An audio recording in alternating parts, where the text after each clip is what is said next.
आज आपण इथं मस्त असं खरं वांगं बनवणार आहोत. त्यासाठी तुम्ही पाण्यामध्ये मीठ टाकलं आहे. आता इथं आपल्याला वांगीत ना कट करून घ्यायचे आहेत. पाण्यात मीठ टाकायचं म्हणजे वांगं असं चवदार लागतं, त्यामुळे पाण्यात मीठ टाकायचं. अशा फोडी करून बघायच्या कुठं किडका आहे का. आता हे सगळी मी वांगी कट करून घेतलेली आहेत, बघू शकता इथं. आता आपल्याला मस्त ह्याचं वाटण तयार करायचं आहे. आता इथं मी गॅस पेटवून ना मस्त तवा ठेवते आणि ह्याच्यावर आपल्याला वाटण करायचं आहे. थोडं 5-6 मिरच्या हिरव्या, नंतर थोडंसं आपल्याला शेंगदाणे टाकायचे आणि हे चांगलं आपल्याला ना तेल टाकून छान असं भाजून घ्यायचं आहे. तेल नाही टाकलं तरी चालतं. हे आता हिरवी मिरची टाकलेली आहे मी आणि ना ती छान आपल्याला गवळी भाजून घ्यायची आहे. थोडं शेंगदाणे भाजून घ्यायचे आहेत.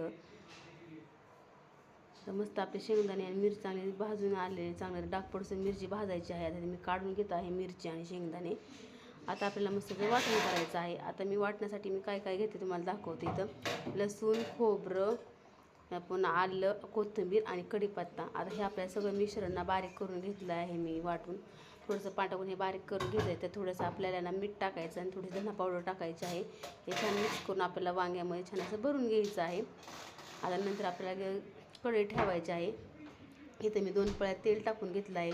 आता आपल्याला फोडणी करायची. त्यात मी थोडंसं ना जिरं मोहरी टाकलेली आहे, थोडासा कढीपत्ता टाकला आणि 1 टोमॅटो आपला कच्चा घ्यायचा आहे, लई पण असा पिकलेलं घ्यायचं नाही. ते आपल्याला चांगलं भाज्यात परतून घ्यायचं आहे.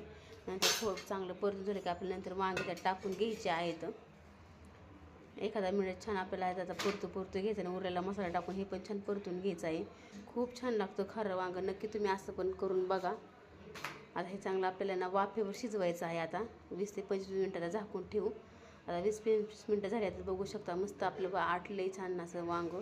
सरबरीतच केलेलं आहे आपण. तुम्हाला पाणी आवडेल तेवढं टाकू शकता तुम्ही. इथं मी ह्याला घेतला आहे. हे तुम्ही चपातीबरोबर, बाजरीची भाकरी, ज्वारीची भाकरी बरोबर खाऊ शकता. खूप छान लागतो. आवडलं तर लाईक, शेअर, सबस्क्राईब करा. असेच नवीन असे माझे व्हिडिओ बघत राहा. कसं वाटलं नक्की कमेंट करून सांगा. खरं वांगं